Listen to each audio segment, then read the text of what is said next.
Una exitosa ejecutiva se despertó en una casa desconocida después de ser golpeada en la cabeza por su propio marido, quien la arrojó desde un puente.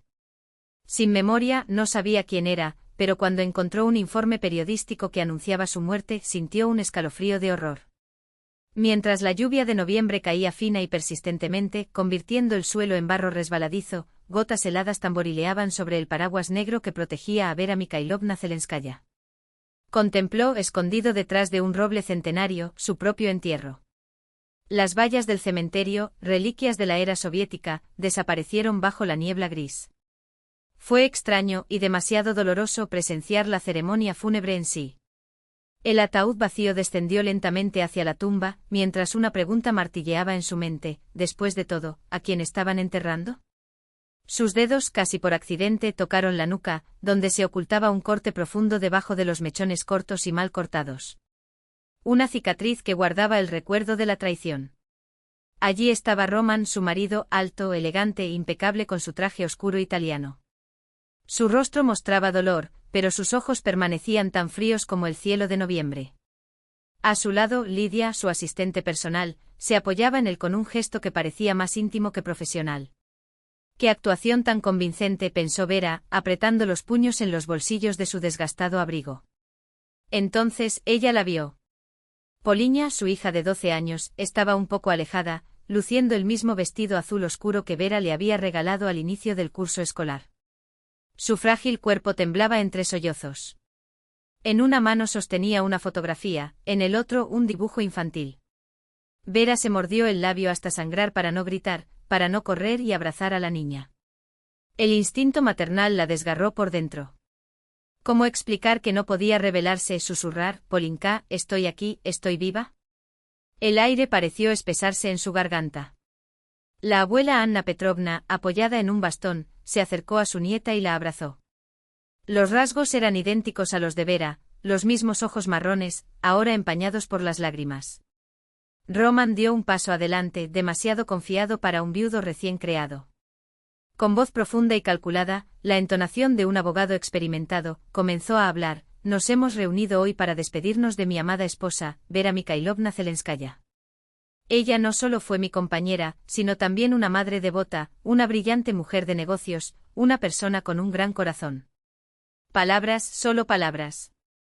Cayeron al aire como hojas de roble muertas, huecas, sin sentido. Vera volvió la cara, incapaz de soportar tanta hipocresía. El recuerdo cruelmente la devolvió a 2 semanas atrás, a aquella fatídica noche en el viejo puente. «Ha pasado mucho tiempo desde que salimos solos los dos», dijo Roman, sirviendo vino. «Trabaja siempre, trabaja». El viento aullaba sobre el río, intentando arrancarle el chal oscuro. La estructura, construida en los años 1970, se balanceó ligeramente. Una cena romántica al aire libre fue una sorpresa, rara vez la había mimado así en los últimos años. «¿Recuerdas cuando te pedí que te casaras conmigo aquí?», sonrió, levantando su copa. Sus ojos brillaron extrañamente. «¿Cómo voy a olvidarlo?», respondió Vera, tomando un sorbo. «Han pasado 13 años y aquí estamos de nuevo». Él se levantó, se acercó a ella por detrás y puso sus manos sobre sus hombros. «Sabes, pienso mucho en ese día». Los dedos acariciaron su cuello, subiendo hasta la parte posterior de su cabeza. «¿En qué?», preguntó, relajándose con el toque. «¿Cómo han cambiado nuestras vidas?», dijo distantemente. «¿Cómo has cambiado?». Algo en su tono hizo que sus músculos se tensaran. Antes de que pudiera darse la vuelta, un dolor agudo explotó en su cabeza. El mundo giró. Su último recuerdo, el frío de las gotas de agua y el sonido de sus pasos alejándose por las crujientes tablas del puente. El discurso de Roman terminó. Ahora le tocó el turno a Lidia, su asistente y aparentemente su reemplazante en todos los sentidos. Maquillaje impecable, cabello perfecto, vestido negro impecable, pero la voz sonaba artificial, llena de falso dramatismo. «Vera Mikhailovna fue más que una jefa para mí. Fue una mentora, una inspiración», dijo, secándose los ojos con un pañuelo de encaje. «Mierda», pensó Vera. «A mis espaldas me llamaste molesto y...». Pero lo que más le dolió fue ver a su hija. Poliña sacó del bolsillo una hoja de papel arrugada y la desdobló, un dibujo. Vera reconoció los rasgos temblorosos de la niña, una figura femenina con un halo, flotando entre ángeles. Mamá en el cielo con los ángeles era probablemente el título. Poliña presionó el papel contra su pecho y murmuró algo, moviendo los labios como si rezara. Vera forzó su oído, pero la distancia era demasiado grande. Anna Petrovna, reuniendo sus últimas fuerzas, se acercó al ataúd con un sobre en las manos. «Hija mía. ¿Cómo voy a vivir sin ti?» Colocó la carta sobre la tapa, que luego bajó lentamente. El sonido sordo de la tierra golpeando la madera resonó. Vera se retiró más detrás del árbol. Sus dedos por accidente encontraron el anillo de rubí de su abuela en su bolsillo, lo único que quedaba de su vida pasada. El frío metal contenía el calor de generaciones. La bisabuela, curandera, dijo que la piedra protegía del mal de ojo y ayudaba a restablecer la justicia. Justicia, reflexionó Vera. Sí, llegará el momento de la justicia. Echó una última mirada a los presentes. Román ya hablaba animadamente con un compañero y su rostro ya no mostraba ningún rastro de luto. Lidia le susurró algo al oído, muy cerca. Poliña lloró en brazos de su abuela. Vera se alejó lentamente entre las lápidas. Un dolor agudo le atravesó el pecho, no físico, sino de ese tipo que desgarra el alma de una madre separada de su hijo. Necesitaba irse ahora, pero volvería. Volvería para descubrir la verdad. El anillo de rubí brillaba débilmente en su bolsillo, como una promesa. Volveré, Polinka, juró en silencio, desapareciendo entre las tumbas. Lo prometo. Volveré por ti. El dolor fue lo primero. Palpitantes que se extienden desde la nuca por todo el cuerpo, ahuyentando la oscuridad del olvido. Luego los sonidos, el crujido de la leña en la chimenea, el suave tintineo del metal y el cristal, pasos cautelosos sobre tablas de madera. Una tenue luz se filtraba a través de sus párpados entrecerrados. Mientras intentaba moverse, todos los músculos protestaron. Se despertó, dijo una profunda voz masculina, cerca de ella. Quédate quieto, no te muevas. Una mano fría le tocó la frente. Con esfuerzo abrió los ojos. Sobre ella un rostro desconocido, rasgos cansados, arrugas profundas alrededor de los ojos, barba incipiente. ¿Dónde estoy? Su voz salió áspera, rascándose la garganta seca. A salvo, respondió el hombre, llevándose un vaso de agua a los labios. En casa de mi abuelo. Mi nombre es Mikhail Dubovsky. Bebió poco a poco. El agua quemaba y calmaba al mismo tiempo. El agua parecía sorprendentemente sabrosa. ¿Y yo? Comenzó, pero de repente se dio cuenta de que no podía terminar la frase. En tu mente solo un vacío. El pánico surgió como una ola desde las profundidades.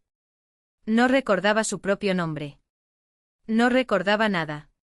Con calma, Mikhail colocó la palma de su mano sobre su hombro.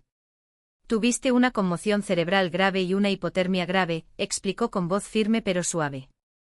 Te encontré hace 3 días, junto al río, casi sin señales de vida. ¿3 días?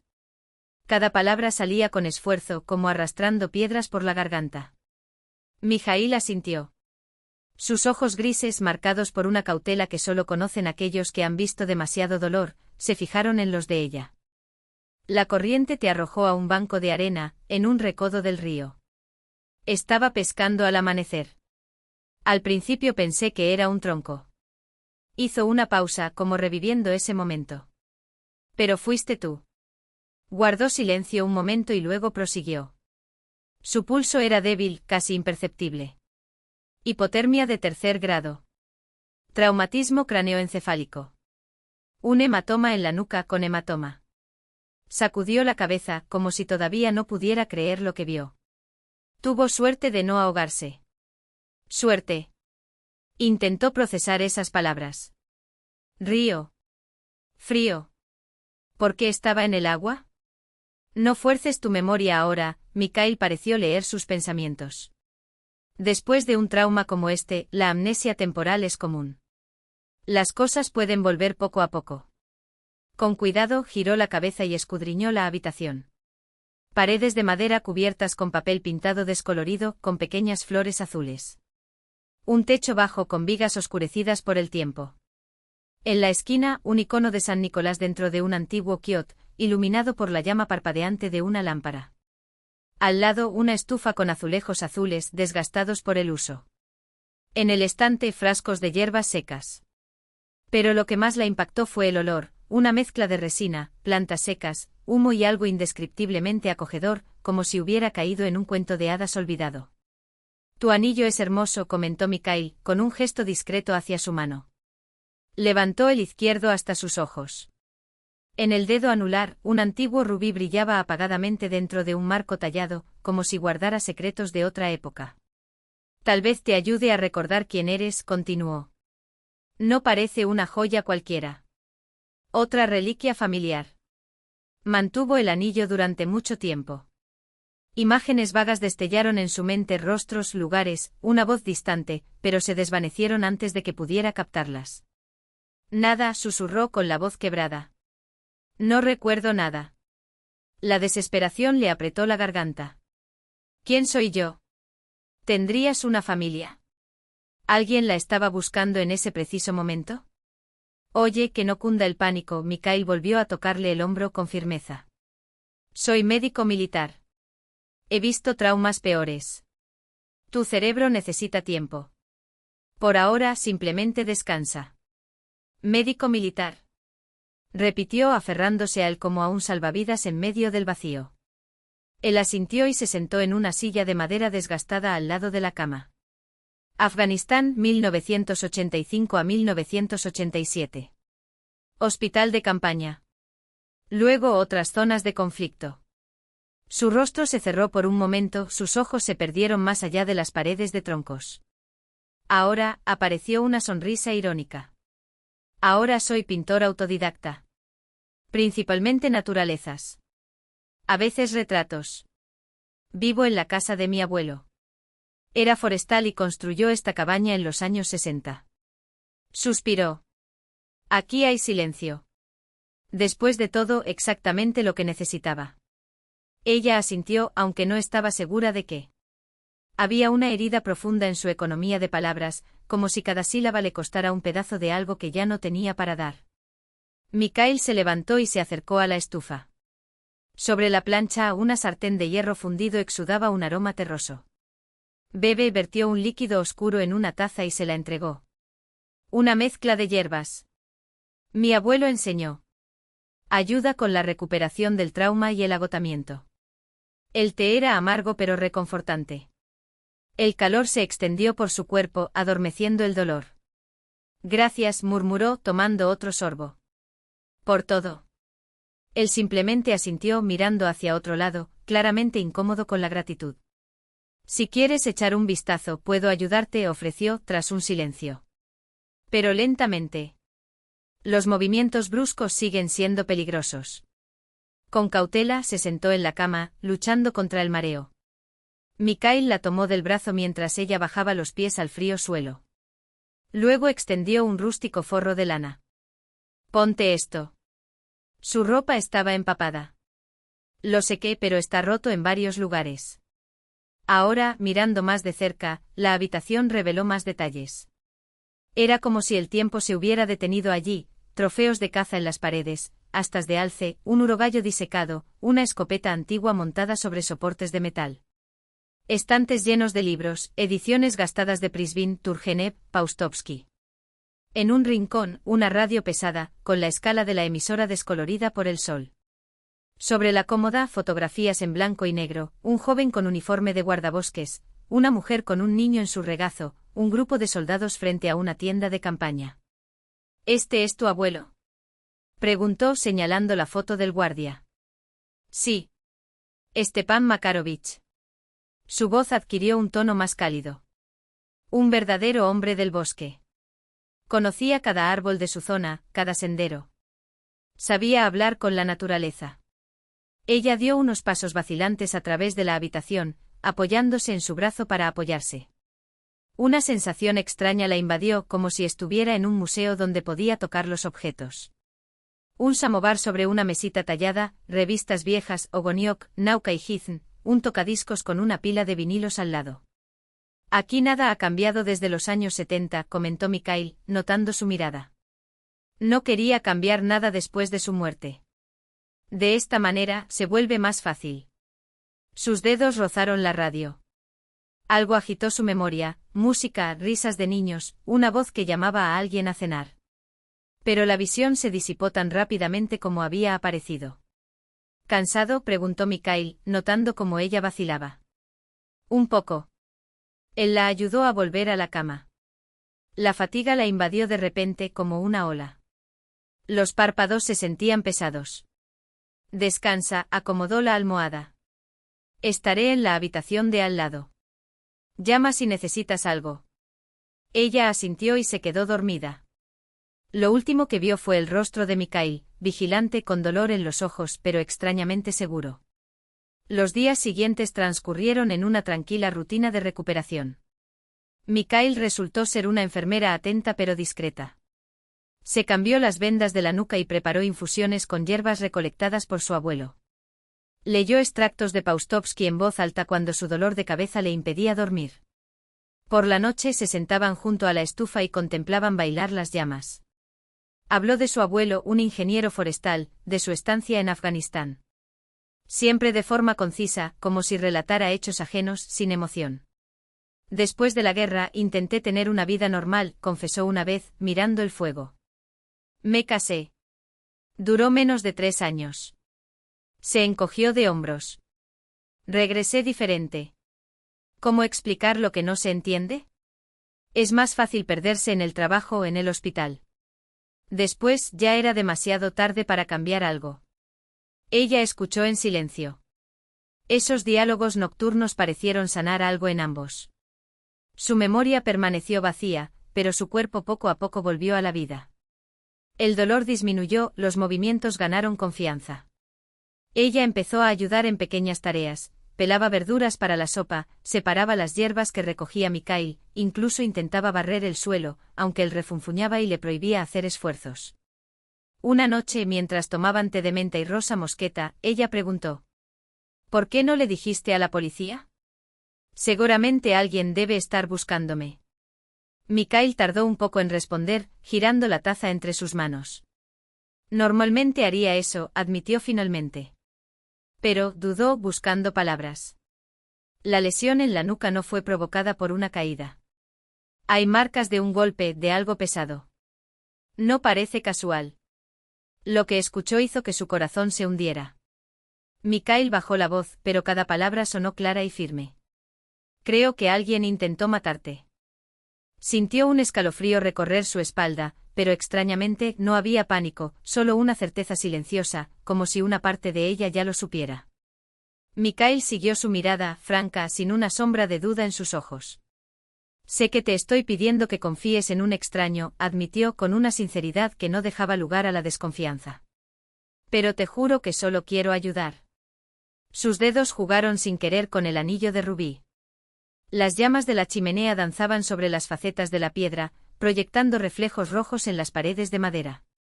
Una ola de inexplicable protección la envolvió, como si ese lugar, esa cabaña perdida en medio del bosque, fuera un refugio no solo para su cuerpo, sino para algo más profundo, que su memoria aún no podía nombrar. Te creo, dijo simplemente.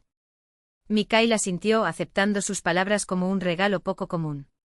Afuera, el viento otoñal susurraba entre las hojas secas, anunciando la proximidad del invierno. Pero aquí, dentro de la casa del viejo guardabosques, el calor de la chimenea y el olor a hierbas secas crearon un refugio temporal, un lugar para una mujer sin nombre y un hombre que había encontrado la paz lejos del mundo. Su memoria permaneció en silencio, pero su corazón, testarudo, parecía albergar algo importante, un sentimiento de deber incumplido, un hilo invisible que la arrastraba hacia algún lugar desconocido. Lo recordaré, se prometió, mirando las brasas. Tengo que recordar. La gélida mañana invadió la cabaña con una difusa luz blanca. Estaba sentada junto a la ventana, envuelta en un chal gastado, contemplando cómo el amanecer invernal se extendía lentamente sobre la línea de árboles. Había dormido poco, sueños confusos la persiguieron hasta el amanecer, voces que la llamaban sin que ella pudiera responder. Mikhail entró sin hacer ruido, llevando un montón de leña. Después de colocar los leños en la chimenea y encender el fuego, se apretó la espalda con un gemido sordo. Me desperté temprano, comentó secamente. Las pesadillas han vuelto, confirmó sin quitar la vista del paisaje exterior. Pasará, dijo con la misma economía de palabras de siempre, pero con una convicción que daba ganas de creer. Caminó hacia el viejo gabinete de madera, sacando 2 tazas de porcelana con los bordes pintados con flores azules. Era de mi abuela, explicó al notar su mirada. De los años 50. Lo guardo como si fuera oro. Puso la tetera sobre el fuego y empezó a preparar el té con movimientos precisos, casi rituales, una pizca de hojas secas, una hoja de grosella, una ramita de menta. Había una tranquilidad que la fascinaba, la rutina de alguien que aprendió a vivir con poco y encontró la belleza en lo esencial. El pan aún está caliente, anunció cortando gruesas rebanadas al estilo casero. Asado anoche. El aroma fresco llenó la habitación. Y entonces, como un relámpago, algo la golpeó. Una imagen apareció sin previo aviso, una niña pequeña en la mesa, con trenzas marrones, pecas en la nariz y hoyuelos en las mejillas, riendo mientras mordía un trozo de pan con mantequilla. «Mamá, ¿te volviste a pasar toda la noche horneando?» La taza se le resbaló de los dedos y se hizo añicos en el suelo. Poliña, susurró con la mirada fija en el vacío. Mikhail se quedó helado, todavía sosteniendo la tetera. «¿Qué dijiste?», preguntó en voz baja. Poliña, repitió ahora más fuerte mientras lágrimas calientes corrían por su rostro. «Tengo una hija. Su nombre es Poliña». Enterró la cara entre las manos y los hombros temblaban por los sollozos. Mikhail dejó la tetera a un lado y se arrodilló junto a ella, sin atreverse a tocarla, simplemente esperó en silencio. Ella es tan pequeña, se atragantó. Tiene 12 años. Trenzas marrones, pecas. Le encanta dibujar. Las palabras salieron entrecortadas, mezclando alivio y dolor. Lo recordé, Mikhail. Me acordé de ella. Sus dedos apretaron su chal, como si intentaran agarrarse a un hilo que amenazaba con escaparse. La alegría de reconocer a su hija chocó con el horror de haberla olvidado. ¿Cómo podría olvidarla?, murmuró aterrada. No es tu culpa, respondió con firmeza. Fue la lesión, no una elección. Lo importante es que el recuerdo vuelva. Su toque en su hombro fue vacilante, casi tímido, pero lleno de una dulzura que la calmó por un momento. Necesito recordarlo todo, declaró, secándose los ojos con determinación. Mi hija, mi familia, ¿quién soy? No puedo quedarme así, a la deriva. Durante los días siguientes los fragmentos volvieron en ráfagas, destellos de luz, fragmentos de conversaciones, olores, sonidos. Lo anotó todo en un viejo cuaderno que Mikhail le había regalado, temiendo perder hasta la más mínima migaja del pasado que resurgiera. Poliña pasó página tras página. Los primeros pasos temblorosos. El espectáculo navideño en el jardín de infancia, cuando lloró al perder su conejito de peluche. La risa fuerte y sincera que aún resonaba en sus oídos. Historias inventadas antes de dormir. Los coloridos dibujos clavados en el frigorífico, llenos de amor y trazos torpes. La llevaba a la escuela todas las mañanas, le dijo a Mikhail, reviviendo cada detalle como si fuera sagrado. Incluso cuando teníamos 1000 cosas que hacer, nos cogíamos de la mano, hablábamos de todo y de nada. Escuchó sin interrumpir, entendiendo que ella necesitaba darle voz a esos recuerdos para que pudieran arreglarse de una vez por todas. Luego, como por defecto, comenzaron a surgir otras capas de vida. Tienda de cosméticos.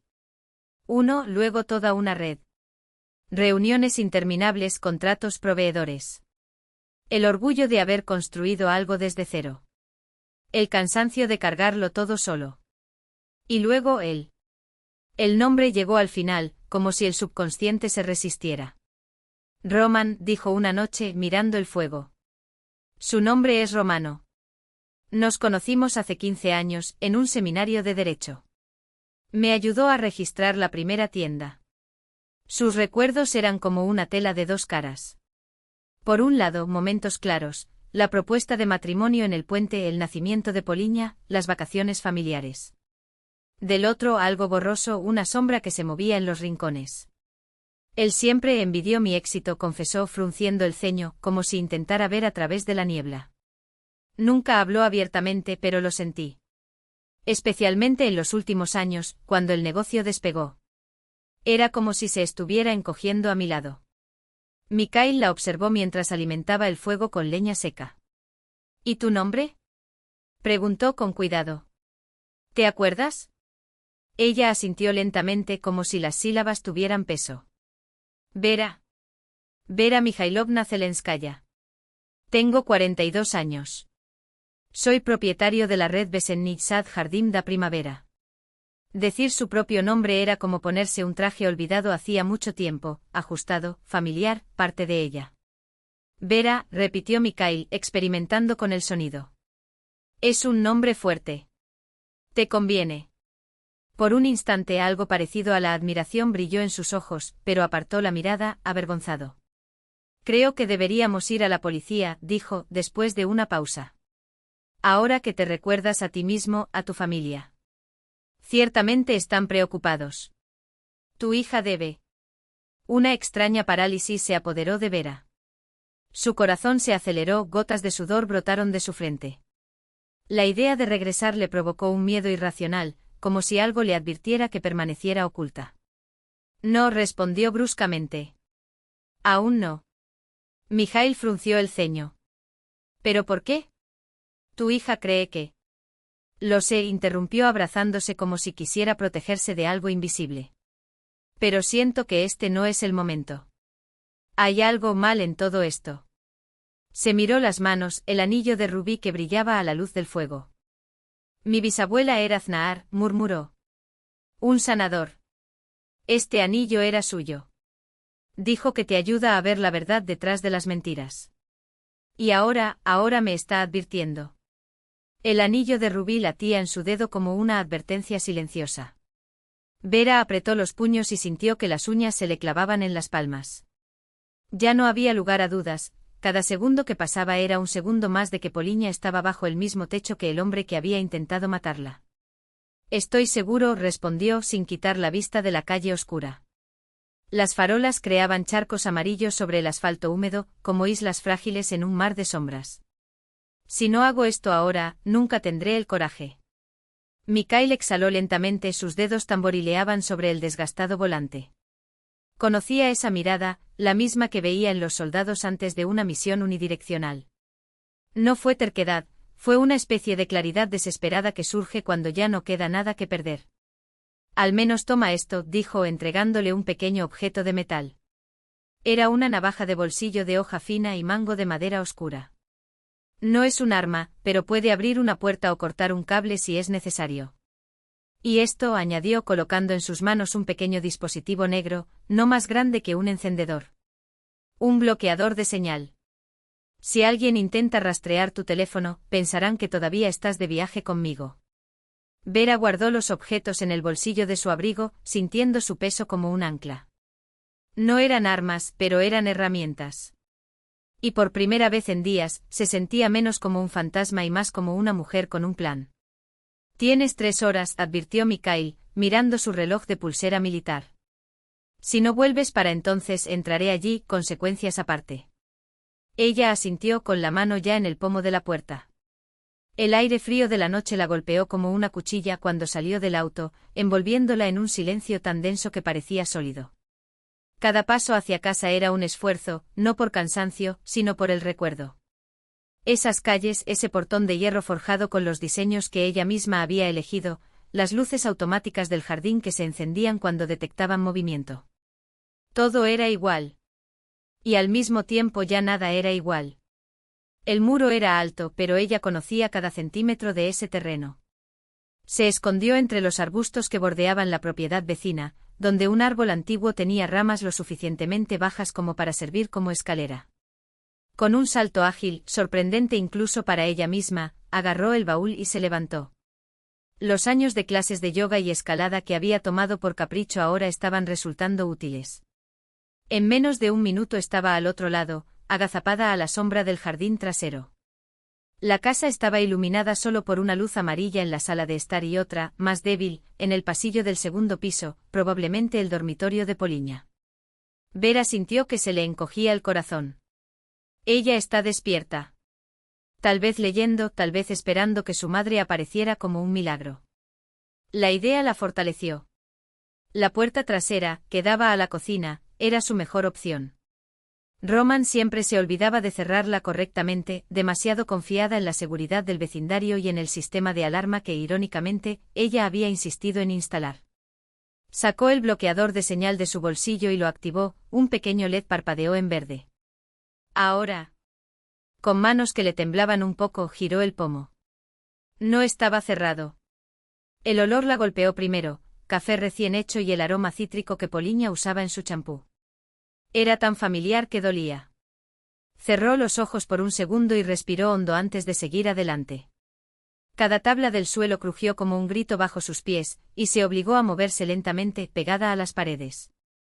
La sala estaba vacía, pero la televisión estaba encendida en un canal de noticias y el volumen bajo. En el sofá, una taza de café medio llena y un periódico abierto por la página de economía. Él está aquí. El instinto le gritó que huyera, pero ella lo ignoró. Necesitaba los documentos. Necesitaba la verdad.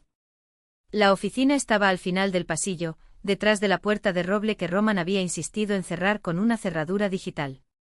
Vera sacó el cuchillo del bolsillo y se arrodilló frente a la puerta. No era una experta, pero Mikhail le había enseñado lo básico. La mayoría de las cerraduras domésticas tenían un punto débil. Con manos firmes insertó la hoja en el espacio entre la puerta y el marco, buscando el mecanismo. Un clic sordo. Abierto.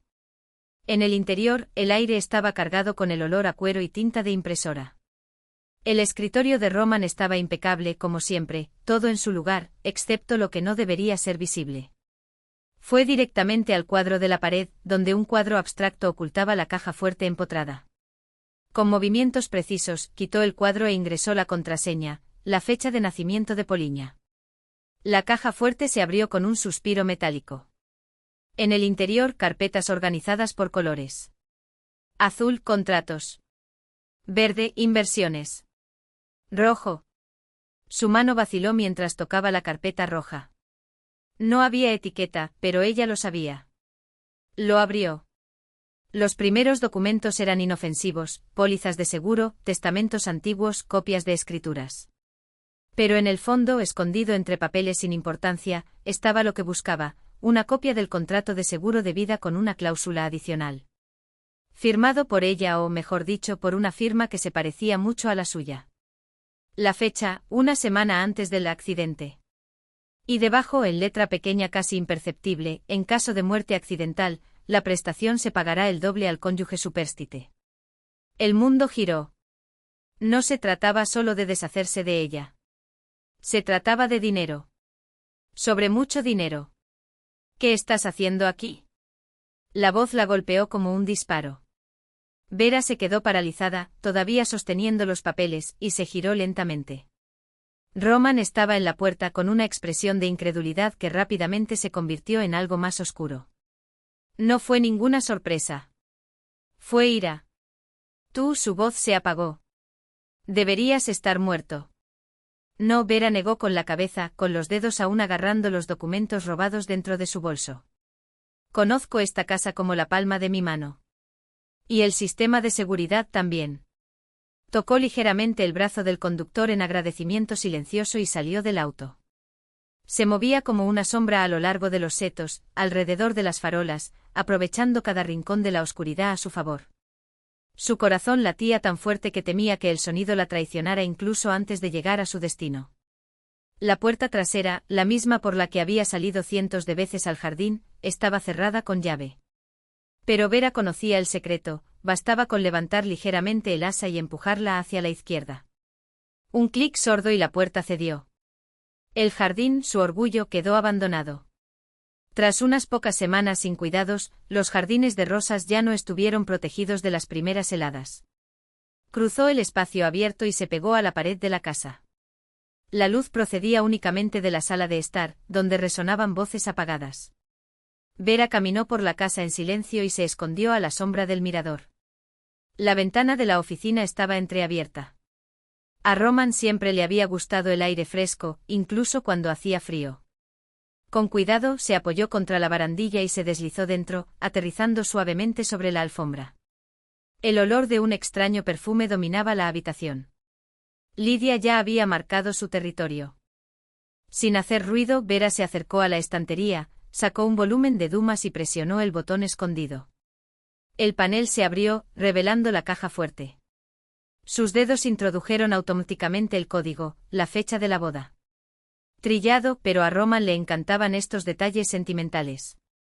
En el interior, los documentos estaban organizados en carpetas.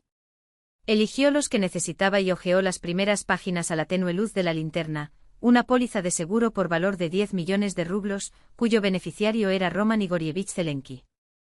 Emitido hace 8 meses, justo cuando comenzaban sus misteriosas ausencias. Un plan de reestructuración para la empresa Primavera No Jardín, con nueva dirección, Roman como director general, Lidia como directora comercial. Fechado 3 meses antes. Un contrato con un inversor extranjero, que entraría en vigor en caso de su fallecimiento.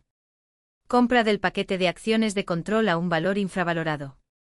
Todo calculado. Todo preparado. Las náuseas subieron a su garganta. 15 años de matrimonio, juramentos de amor eterno. Y aquí está el final, por dinero, por el orgullo herido. Rápidamente puso los papeles en su bolso y comenzó a cerrar la caja fuerte cuando escuchó pasos en el pasillo. La puerta se abrió de repente y la silueta de Roman apareció en el umbral.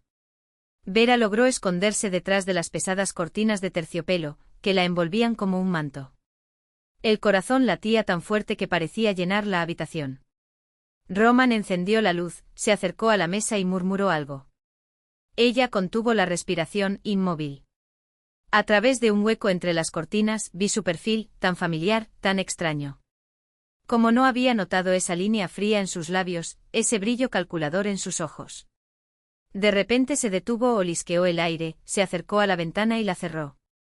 Se dio la vuelta y examinó la habitación con atención. Extraño, murmuró. Un olor familiar. Se detuvo en la mesa y notó una carpeta extraviada. Lidia. Llamó. Entró en bata y con una copa de vino en la mano. ¿Qué pasa, querida? Alguien estaba en la oficina, señaló los documentos. No están en su lugar. Lidia se encogió de hombros. Quizás la señora de la limpieza. ¿O lo cambiaste tú mismo y te olvidaste? No, Roman negó con la cabeza. Alguien estuvo aquí. Y estos perfumes son de ella. Roman, Lidia se rió, nerviosa. Estás paranoico. Ella está muerta. Estábamos en el funeral, ¿recuerdas? Lo sé, tensó los hombros. Pero reforcemos la seguridad y cambiemos las cerraduras. Instale una nueva alarma. Pasó cerca del armario, a solo unos centímetros de donde se escondía Vera, petrificada. Una cosa más, añadió Lidia, tomando un sorbo. Sobre la niña. Todavía no se ha recuperado, desde los funerales. Tal vez enviarla a la casa de campo de mis familiares, cambiar de escenario, respirar un poco. Román reflexionó. Buena idea. Así estarás más tranquilo, sobre todo con ese maldito comité de transacciones. Genial, Lidia se acurrucó en su cuello. Le daremos unas vacaciones lejos de la ciudad. Luego decidimos qué hacer con él. Se marcharon apagando la luz. Vera permaneció inmóvil unos minutos más, sintiendo una furia helada surgiendo de lo más profundo de su alma. Hablaban de su hija como de un objeto incómodo del que debían deshacerse. Salió por el mismo camino, cruzó el jardín en silencio. Los documentos ardieron en su bolso como brasas. Pero lo que más la consumía era lo que había oído, planeaban llevarse a Poliña y esconderla. El tiempo se estaba acabando. Stepan Arkadievich, tengo entendido que fuiste testigo de todo lo que pasó en el puente. Inna Orlova estaba sentada en una caja en el refugio improvisado para hombres sin hogar debajo del puente. Stepanovich, delgado y desaliñado pero con ojos sorprendentemente lúcidos, asintió y arrojó palos a una lata de fuego. Lo vi, por supuesto, confirmó. Esta es mi casa, por así decirlo. ¿Y qué viste exactamente? Una pareja en el puente. La señora es la que tiene el abrigo caro. Al principio parecía que estaban cenando y bebiendo vino. Luego se puso de pie detrás de ella, como si fuera a abrazarla, y ¡zas! Se golpeó la cabeza con algo pesado. No vi lo que era. La dama en el agua. Él miró y luego se fue rápidamente, casi corriendo. ¿Podrías identificarlo?, preguntó Inna. Stepanovich se enderezó con orgullo. Yo era ingeniero. Tengo un ojo clínico. Y anoté el número del coche por si acaso. Sacó del bolsillo de su chaqueta sucia un trozo de periódico con números garabateados. Nunca se sabe cuándo puede resultar útil. Inna Pavlovna ocultó una sonrisa. Roman Zelenki no contaba con una cosa: a veces, aquellos a quienes la sociedad ignora ven más que los demás. Esa misma noche, cuando Vera regresó con los documentos, Inna extendió un plan de acción sobre la mesa. Tenemos todo lo que necesitamos, dijo. Seguros, planes de adquisición de empresas, testigo del crimen. Pero debemos actuar rápidamente. Tienen la intención de llevarse a su hija.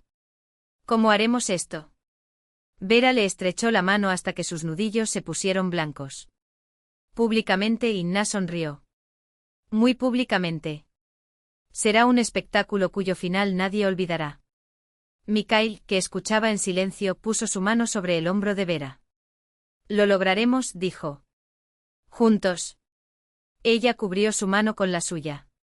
El antiguo anillo de rubí brilló como aprobando esa promesa silenciosa. La noticia de la enfermedad de Poliña llegó de repente. Inna Orlova llamó temprano. Su voz sonaba preocupada pero controlada. Vera Mikhailovna, su hija está en el hospital. Intoxicación alimentaria aguda. El mundo se tambaleó. Vera se hundió en su silla y se agarró al borde de la mesa hasta que sus dedos se pusieron blancos. ¿Qué, en serio? No es crítico, pero el estado es grave, respondió Inna. Según mis fuentes, la niña apenas ha comido desde su funeral y anoche empeoró de repente. Psicosomático. El dolor del alma, corroyéndose por dentro, encontró forma en el cuerpo. Pero hay buenas noticias, continuó Inna. Su marido no puede quedarse en el hospital todo el tiempo. Tienes una reunión importante con inversores. Conseguí un trato con el doctor Kotov, un viejo conocido de la fiscalía. El doctor Kotov organizará un espacio para su visita. 20 minutos, no más que eso. Vera tragó el nudo que se le formó en la garganta. ¿Cuándo? Hoy. A las 3 de la tarde. Sin documentos, sin anotaciones en el libro de visitas, solo discreción y extrema precaución. Mikhail permaneció en silencio durante todo el camino hasta la ciudad. Solo de vez en cuando lanzaba miradas fugaces a Vera, sentada a su lado, irreconocible bajo su peluca oscura, sus gafas de montura ancha y su ropa prestada. Parecía serena, casi serena, pero notó el ligero temblor en sus dedos, que jugaban nerviosamente con la correa de su bolso. Se detuvieron a una cuadra del hospital. Mikhail se volvió hacia ella. Te esperaré aquí. Si algo sale mal, llámanos inmediatamente. Vera asintió con los ojos fijos en el edificio distante.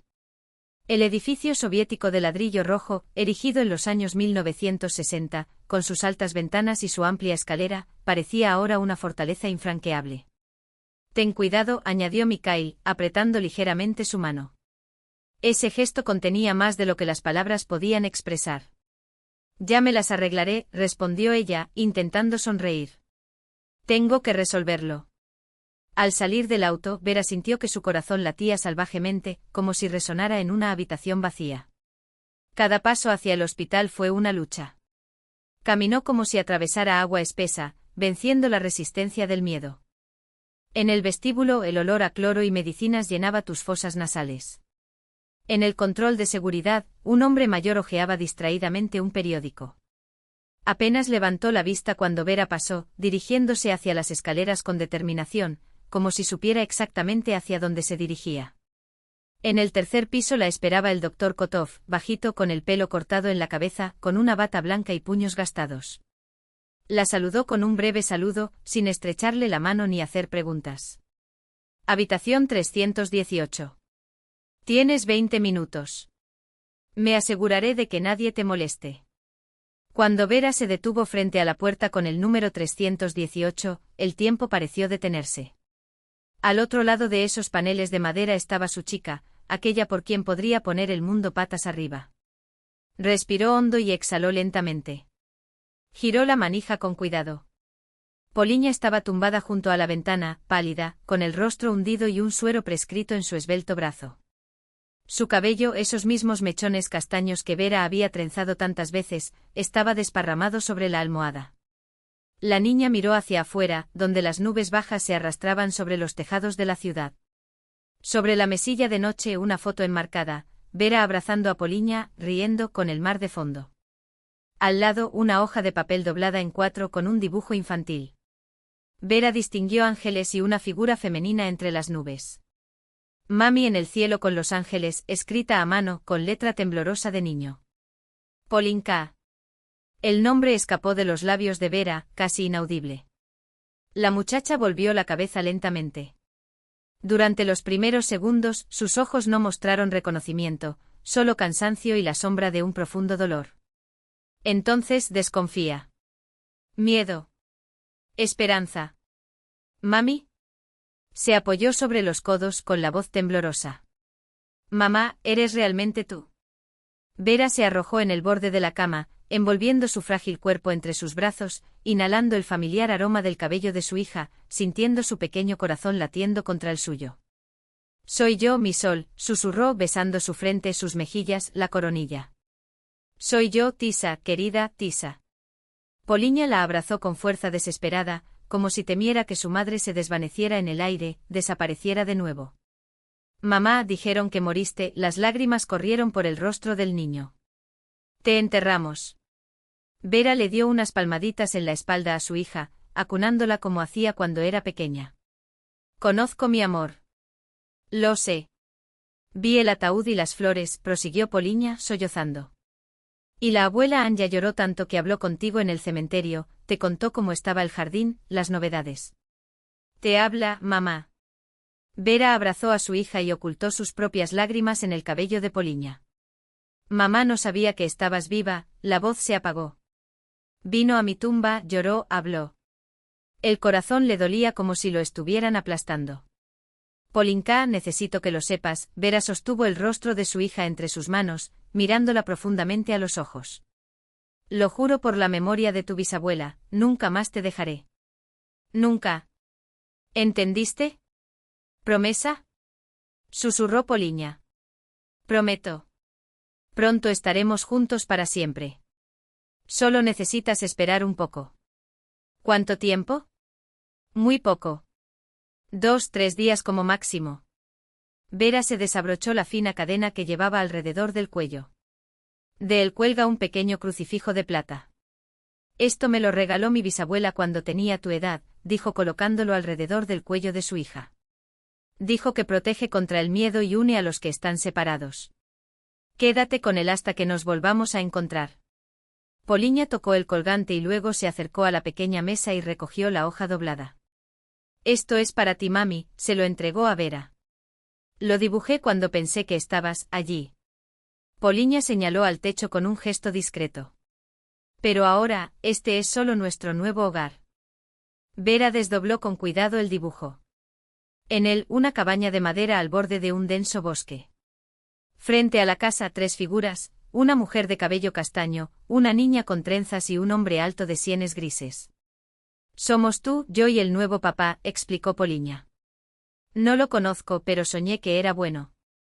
Que tiene ojos amables, muy distintos a los de papá Roma.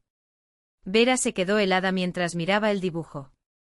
La figura masculina se parecía sorprendentemente a Mikhail, la misma postura erguida, los mismos hombros anchos. ¿Intuición infantil? ¿Coincidencia? ¿O algo más? ¿Viviremos en el bosque?, preguntó Poliña, esperanzada.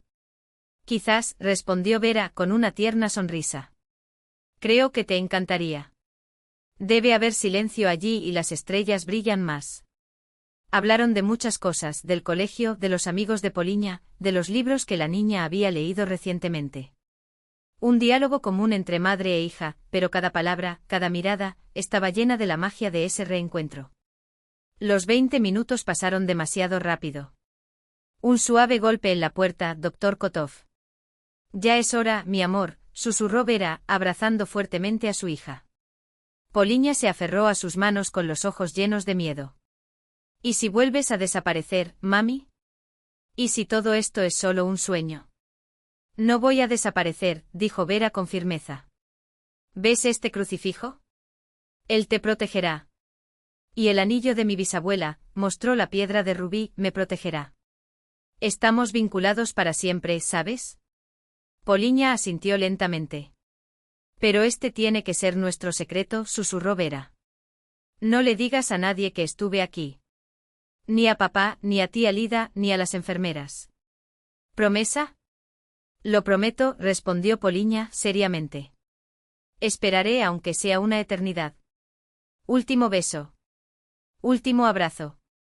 Vera sintió que se le rompía el corazón cuando soltó los brazos de su hija. Te amo, mami, murmuró Poliña. Te amo más que a la vida, sol mío, respondió Vera con la voz quebrada. Mientras salía al pasillo, Vera respiró hondo, tratando de controlarse. El doctor Kotov asintió. Todo muy bien. La enfermera está haciendo rondas en otra sala. Gracias, fue todo lo que Vera pudo decir. El camino de regreso por los pasillos del hospital transcurrió borroso, como si estuviera en piloto automático. Solo recobró el sentido cuando sintió el aire frío de la calle. Mikhail la estaba esperando en el coche. Cuando la vio, abrió la puerta en silencio. Vera se sentó a su lado y solo entonces dejó que las lágrimas fluyeran, en silencio, con el rostro enterrado entre las manos. Lloré por la hija que perdió peso y maduró antes de tiempo, por la madre que habló a una tumba vacía, por el tiempo robado por la traición, por la incertidumbre de soportar una nueva separación. Mikhail colocó su mano sobre su hombro con cuidado, como si tuviera miedo de lastimarla más con su toque. Pero ese gesto valió más que cualquier palabra de consuelo. Lo lograremos, dijo cuando Vera se calmó un poco. Te la traeremos de regreso. Había tanta convicción en su voz que por un momento Vera creyó, sí, todo va a estar bien. Sacó del bolsillo el dibujo de Poliña, la casa en el bosque, las 3 figuras al frente. Ella te dibujó, dijo Vera, suavemente. Sin siquiera conocerlo. Simplemente lo sentí. Mikhail miró el papel durante mucho tiempo, luego lo dobló con cuidado y se lo devolvió a Vera. Los niños a veces ven lo que los adultos no ven, comentó pensativo. Creo que este dibujo no es solo imaginación. Es una predicción. Encendió el motor y el coche se puso en marcha. Más adelante les esperaba la batalla final para volver a la vida. Una batalla en la que lo que estaba en juego no era solo la justicia, sino la felicidad de una niña que aún creía en los milagros. En su memoria se había creado un gobernante conmemorativo, en honor a su determinación. Vera se levantó lentamente de su asiento, se quitó las gafas de sol y enderezó los hombros, como si se dispusiera a sumergirse en aguas heladas. Pido disculpas por la interrupción, dijo en un tono que, aunque bajo, cortó el aire de la habitación en silencio. Su voz, clara y firme, resonó entre las paredes. Pero lo que acaba de escuchar contiene graves imprecisiones.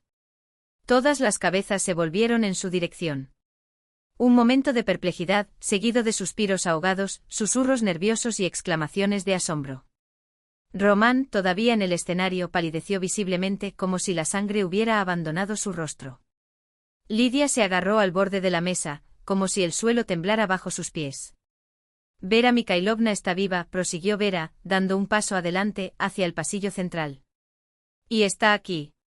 Un silencio sepulcral invadió la sala. El tiempo pareció detenerse y cada segundo se prolongó hasta convertirse en una eternidad de estupor e incredulidad.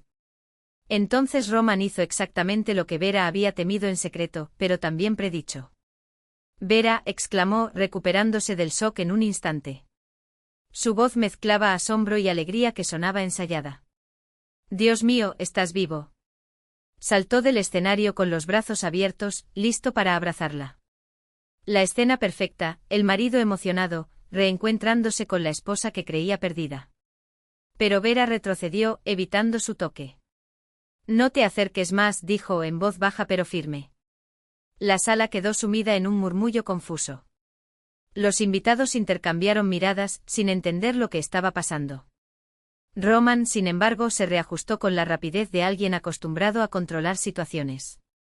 Mis queridos amigos, se dirigió a los presentes, sin volverse hacia Vera. Su rostro adquirió una expresión de compasiva preocupación.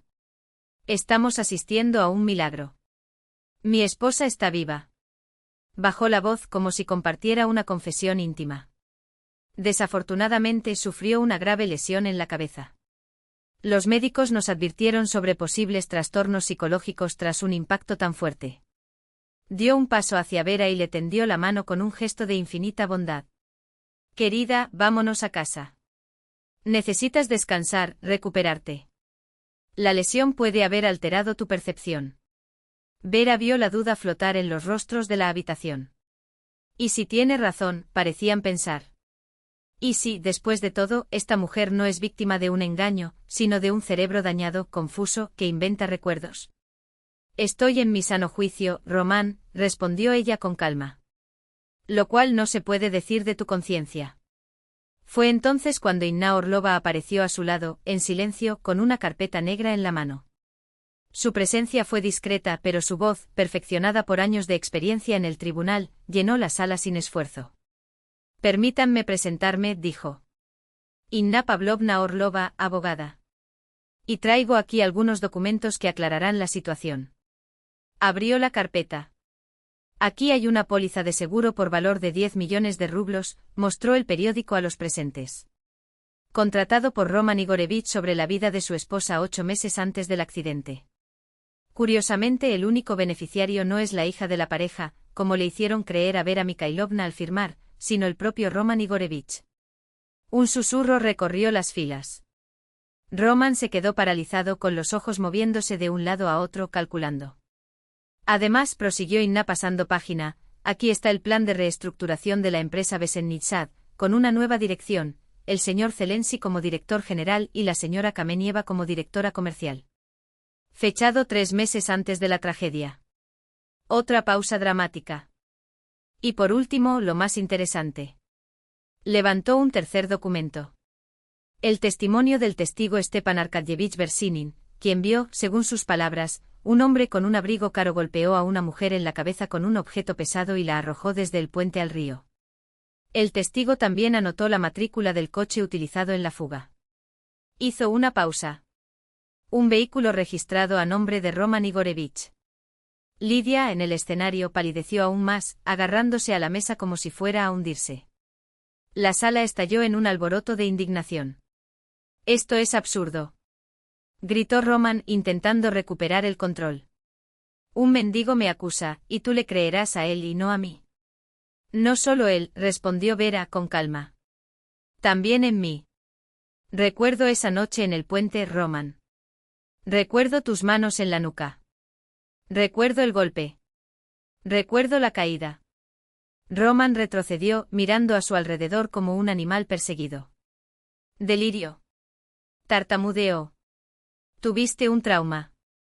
Alucinaciones, recuerdos falsos. Cualquier psiquiatra lo confirmaría». Fue entonces cuando las puertas al fondo de la habitación se abrieron con estrépito. En la entrada, una pequeña figura en pijama de hospital, cubierta por un abrigo claramente oversize, con una mochila a la espalda. Sus rizos castaños estaban despeinados, sus mejillas enrojecidas por la fiebre, pero sus ojos brillaban con una alegría que no podía ser fingida. «Mami». La voz de Poliña resonó por todo el pasillo. Corrió entre las filas, esquivando las sillas, hasta arrojarse a los brazos de Vera, apretándola con fuerza por la cintura. «Mami, es mi verdadera mami», anunció volviéndose hacia el público, donde todos estaban congelados, sin poder apartar la vista de la escena. Vera se arrodilló y abrazó a su hija como si temiera que volviera a desaparecer. «Poliña, ¿qué haces aquí?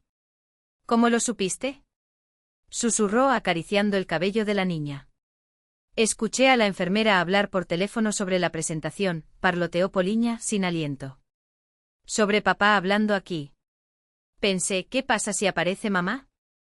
Huí del hospital, tomé un autobús. Se volvió hacia el vestíbulo, donde el silencio estaba ahora cargado de una emoción diferente. «Esa es mi madre», declaró alto y claro. «Papá dijo que ella murió, pero está viva». Lo sabía, lo creí. Ya no había ninguna duda. Esa sinceridad infantil era imposible de imitar. Era la pura felicidad de un reencuentro, y hasta los más escépticos presentes comprendieron, la mujer que tenían ante ellos era la verdadera Vera Zelenskaya, no una paciente con la mente perturbada. Inna Orlova hizo un gesto discreto. Dos hombres vestidos con trajes sencillos entraron en la habitación, con la moderación característica de quien ejecuta una orden. Detrás de ellos el investigador Petrov, bajito y de mirada penetrante. Roman Igorevich Zelensky, anunció formalmente. Está usted detenido bajo sospecha de intento de asesinato de su esposa, Vera Mikhailovna Zelenskaya. Roman parece marchitarse. Sus hombros se hundieron y su rostro adquirió un tono gris. Miró a Vera y Poliña, apretando los dientes con tanta fuerza que los músculos de sus mejillas saltaron. Lidia Borisovna Kamenieva, continuó el investigador. Usted está detenido como cómplice del crimen. ¿Y? Gritó Lidia, retirándose al borde del escenario. Yo no hice nada. Todo fue idea suya. Señaló a Roman, temblorosamente. Dijo que lo tenía todo planeado, que nadie sospecharía, que seríamos ricos. Cállate, idiota, gruñó Roman sin mirarla. Callarse la boca. Gritó histérica. No voy a arruinarme por tu culpa. La policía los esposó a ambos. Fueron conducidos por la salida lateral, ante las miradas atónitas de los invitados. Vera permaneció en el centro de la habitación, abrazando a su hija. Poliña se aferró a ella, como si temiera que su madre volviera a desaparecer. Mikhail se acercó lentamente como si temiera romper la fragilidad de ese momento. Se acabó, dijo en voz baja. Ahora todo estará bien. Vera lo miró llena de lágrimas, no de dolor, sino de alivio y esperanza. Sí, susurró. Ahora todo estará bien. Poliña de repente se tiró de la manga. Mamá, ¿es él? ¿El hombre de mi dibujo? Vera sonrió entre lágrimas. Sí, mi amor. Conoce a Mijaíl. Tienes unos ojos muy amables, declaró Poliña, examinándolo seriamente. Lo sabía. Mikhail parpadeó desconcertado por esta visión infantil, y luego simplemente le tendió la mano. Encantado de conocerte, Poliña. La muchacha la abrazó con firmeza, como sellando un pacto importante. Afuera, más allá de las ventanas del gran hotel. Las primeras nevadas europeas cayeron suavemente, cubriendo la ciudad con un manto blanco, como si la propia naturaleza hubiera decidido borrar el pasado y dejar espacio a un nuevo capítulo. La primavera, sin embargo, llegó de repente, bañó las calles con lluvias torrenciales, decoró los parques con los primeros verdes y secó los charcos con vientos cálidos. Habían pasado 8 meses desde que la vida de Vera Zelenskaya cerró el círculo, de la muerte al renacimiento. El juicio de Roman y Lidia se convirtió en un asunto mediático. Los periódicos y las cámaras se apretujaron frente al foro desde el principio, ansiosos por conocer cada detalle del proceso. La historia de una mujer que regresó de entre los muertos para denunciar a su propio marido parecía una trama ficticia, pero cada palabra era cierta. Roman fue condenado a 15 años de prisión por intento de asesinato. Lidia recibió 10 años como cómplice. Podría haber tenido una sentencia reducida si hubiera admitido su culpabilidad desde el principio, pero su terquedad en negar lo obvio y tratar de echarle toda la responsabilidad a Roman terminó empeorando su situación. A Stepanovich, el vagabundo cuyo testimonio fue decisivo, Vera le regaló un pequeño apartamento en las afueras de la ciudad. No es por gratitud, había dicho en ese momento, es porque es lo correcto. Con la ayuda de Inna Orlova, que le ayudó a recuperar sus documentos, el exingeniero empezó, poco a poco y con incertidumbre, a reconstruir una vida en común. El tribunal devolvió a Vera los derechos sobre su negocio y sus bienes. Durante todo el proceso mantuvo una compostura admirable, sin derramar una lágrima frente a las cámaras o micrófonos. Solo sus más cercanos sabían que cada noche el sueño solo la visitaba al amanecer, cuando el cansancio finalmente vencía a los recuerdos. Ahora, Vera caminaba por el largo pasillo de la prisión, escuchando el eco de sus pasos en las paredes grises. No llevaba nada en las manos, ni paquete ni carta, solo el anillo de rubí de su abuela en el dedo. ¿Estás seguro de que quieres esta visita?, preguntó Inna Orlova, que la acompañaba. No merece tu perdón. No es por el que estoy aquí, respondió Vera, en voz baja. Es para mí. Para cerrar este capítulo de una vez por todas. En la sala de visitas la esperaba Román, delgado, de mirada apagada y uniforme gris de presidiario. 8 meses de prisión preventiva habían borrado cualquier rastro del exitoso abogado que había sido, revelando la esencia de un hombre capaz de matar por dinero y poder. Levantó la vista cuando Vera se sentó frente a él. Por unos momentos permanecieron en silencio, dos extraños separados por un abismo de traición. ¿Por qué viniste?, preguntó con voz ronca. ¿Para alegrarse? Para decir adiós, respondió ella. 15 años de nuestras vidas merecen al menos eso.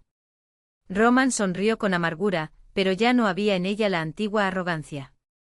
Ya sabes, continuó Vera, no mirándolo a él, sino a través de la pared gris, pasé mucho tiempo pensando en cómo vivir con este odio. Cómo despertarme cada mañana sabiendo que la persona en la que más confiaba me quería muerta. Y entendí, no puede.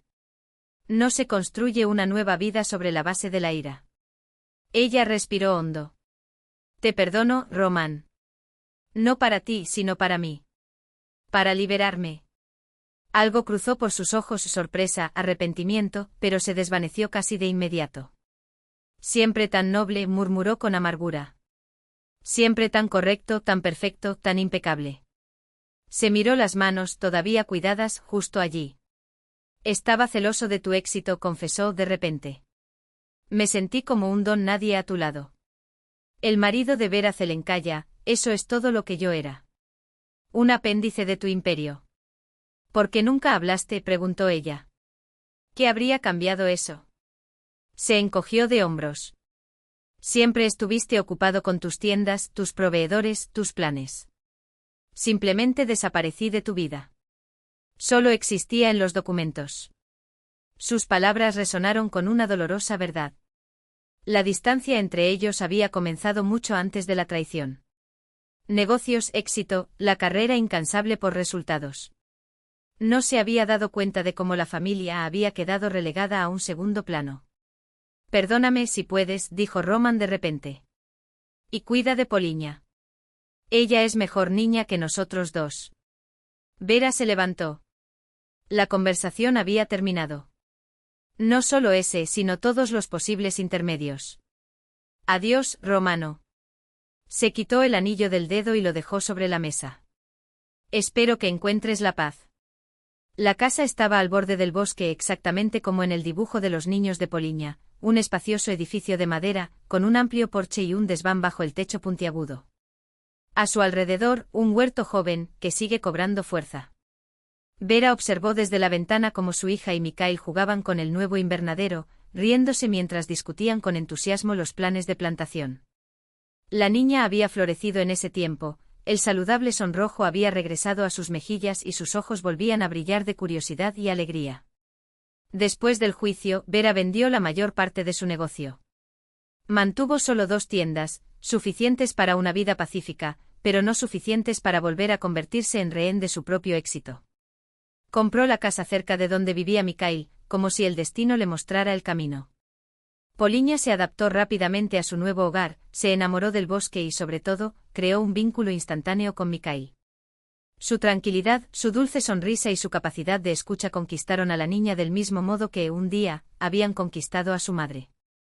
Anna Petrovna, la madre de Vera, los visitaba todas las semanas. Una mujer de cabello gris, manos callosas y ojos llenos de lágrimas de felicidad, incapaz de creer que había encontrado a la hija que creía muerta.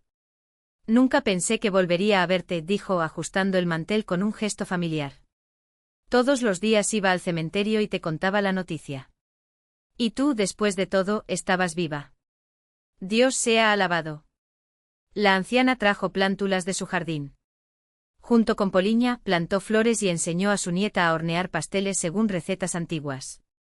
La vida adquirió un nuevo significado, una nueva plenitud. El crepúsculo primaveral coloreaba el cielo sobre el bosque con tonos rosados. Vera estaba sentada junto a la chimenea, hojeando papeles, una costumbre de la que todavía no podía deshacerse. Poliña ya dormía arriba, arrullada por el cuento que Mikhail le leía. Bajó las escaleras en silencio como si temiera romper la paz del hogar. Ya dormí, dijo sonriendo. En medio de la historia. Es una especie de lástima. Justo cuando se iba a poner interesante. Vera se rió. Termina mañana. No se le escapará ni una coma. Mikhail se acercó a la chimenea y se quedó allí un momento contemplando las llamas. Había algo en su postura, una tensión, una determinación, como la de alguien a punto de sumergirse en aguas heladas. Vera comenzó vacilante. Hace tiempo que quería decir algo. Se quedó en silencio buscando algo en su bolsillo. Vera levantó la vista de sus papeles, intrigada por su inusual inseguridad. Estos meses han sido los más felices de mi vida, continuó Mikhail. Después de todo, la guerra, el divorcio, la soledad. No pensé que volvería a sentirme viva. Se arrodilló frente a ella y sacó una pequeña caja de su bolsillo. No soy rico, dijo simplemente. No tengo un coche nuevo, cuentas bancarias llenas ni trajes de diseñador. Pero tengo un corazón lleno de amor por ti y por Polinka. Vera contuvo la respiración cuando él abrió la caja. En el interior, un modesto anillo con un zafiro, no caro, pero de una belleza sencilla y conmovedora. ¿Aceptarás casarte conmigo?, preguntó en voz baja. En ese momento se escuchó un ruido en las escaleras. Poliña, en pijama con ositos de peluche y el pelo despeinado, estaba en el primer escalón, apretando contra su pecho un conejo de peluche. Di que sí, mami, dijo. Va a ser el mejor padre del mundo. Mikhail y Vera se volvieron hacia ella. La niña estaba sonriendo, sus ojos brillaban con anticipación, mientras el conejito rebotaba en sus manos. Con los ojos muy abiertos y un ligero sonrojo en las mejillas, Mikhail permaneció arrodillado, como si el tiempo se hubiera detenido. Vera miró a su hija, intentando contener la sonrisa que insistía en escapar. ¿Estabas escuchando?, preguntó sabiendo ya la respuesta. No quiero decir, sí, admitió Poliña sin ningún remordimiento.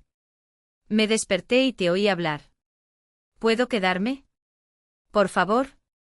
Vera miró a Mikhail, todavía de rodillas, como si esperara que el suelo lo sostuviera mientras el mundo giraba a su alrededor. Sí, respondió ella, sintiendo lágrimas de felicidad ardiendo en las comisuras de sus ojos. Por supuesto. Poliña dejó escapar un grito triunfante y se arrojó en sus brazos, apretándolos a ambos al mismo tiempo. Permanecieron así inmóviles en aquel abrazo, dos adultos marcados por el dolor y la soledad, y un niño cuyo dibujo, realizado con lápices de colores un año antes, se había convertido en una profecía de alegría. El manzano era bajo, solo tenía 3 años desde que lo plantaron, pero ese junio floreció por primera vez, cubierto de cogollos de color rosa pálido, frágiles como promesas. Vera, Mikhail y Poliña la rodeaban, admirando su delicada belleza. El árbol de las segundas oportunidades, lo llamó Poliña.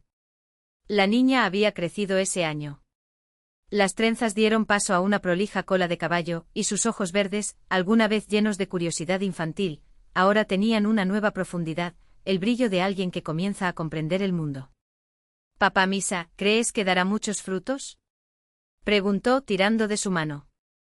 «Este año no, Zeikik», respondió Mikhail sonriendo. «Necesitamos dejarla fortalecerse». «Pero entonces». «Cestas llenas». Desde el balcón, Anna Petrovna los observaba secándose las lágrimas de alegría con el dorso de la mano. En la mesa junto a ella, un montón de cartas amarillentas, las mismas que durante años había llevado a la tumba de su hija. Ahora se releían juntos por la noche acompañados de un té, pasando de monólogos amargos a historias familiares, cálidas y animadas. Vera apoyó la cabeza en el hombro de su marido y observó a su hija bailar alrededor del manzano, moviéndose al ritmo de una canción que solo ella conocía. El anillo de rubí de su abuela aún brillaba en su dedo, ahora junto al sencillo anillo de matrimonio que Mikhail le había colocado un mes antes, en la pequeña iglesia del pueblo. A veces hay que perderlo todo para encontrar la verdadera felicidad, pensó Vera, aspirando el aroma de las flores. Y lo encontré aquí en esta casa, con esta gente, en esta nueva vida, tan frágil y por tanto, tan preciosa. Cerró los ojos registrando cada detalle, los reflejos del sol en el cabello de su hija, la cálida mano de su marido entrelazada con la de ella, el aire vibrante con el canto de los pájaros, el olor a tierra húmeda después de la lluvia. Felicidad sencilla. Incondicional. El que no se puede comprar, no se puede negociar, no se puede obligar. Eso solo se puede lograr después de atravesar dolor, miedo y desesperación, sin perder, en el camino, la capacidad de amar y creer.